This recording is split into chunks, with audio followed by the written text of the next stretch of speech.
Hi, welcome back to How to Be a Working Comic. My name is Dave Schwensen, and I'm standing on the stage of a very well-known comedy club.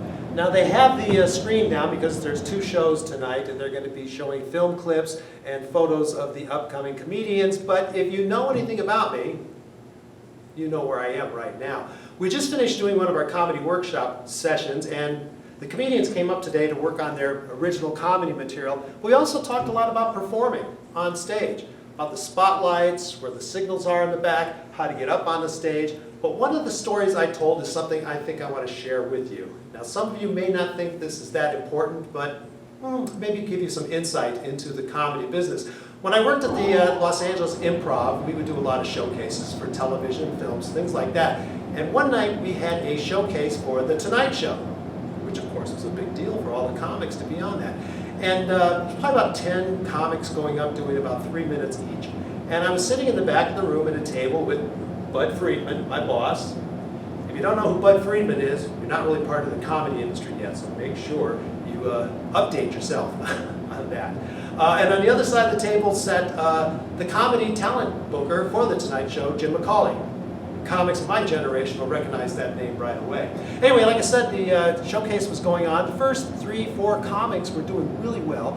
A comic finally went walking up on stage, and as he was doing his act, he took the microphone out of the stand like this and stood there talking.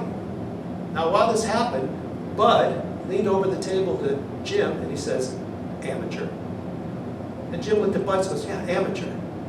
Now, I had no idea what they were talking about, and of course, since I worked for Bud, I turned to him. I said, "What do you mean? He's very funny. That's a good set. What do you mean by amateur?" He says, "Look at that guy.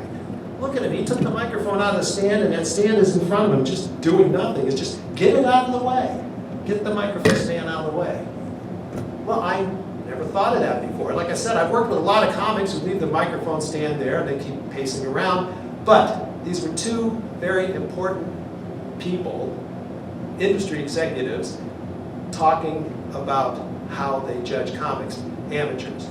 And I do have another story to kind of emphasize this point a little bit. There was a comedian we all knew and loved back in the day, Max Alexander. Max was a little bit heavy set. He talked about it in his act. But this was a different show. Later on, he went up on stage, and as he walked up there, he took the microphone out of the stand and said, let me get this out of the way so you can see it better. Okay. Now, moving the microphone stand is not going to make you any funnier. You have to have material, you have to have a stage presence, stage experience. But these are just the little things I try to tell you about that you never know how people are watching you while you're performing. Okay, like I said, my name is Dave Schwensen. Subscribe to this channel. Thank you. It's called How to Be a Working Comic, and until next time, keep laughing. Just I'm walking out the door. I mean, what am I even doing standing here? And then don't call me anymore. Don't call me. Don't call me, baby, because I'm history. I'm gone. We're finished. Through. That's it.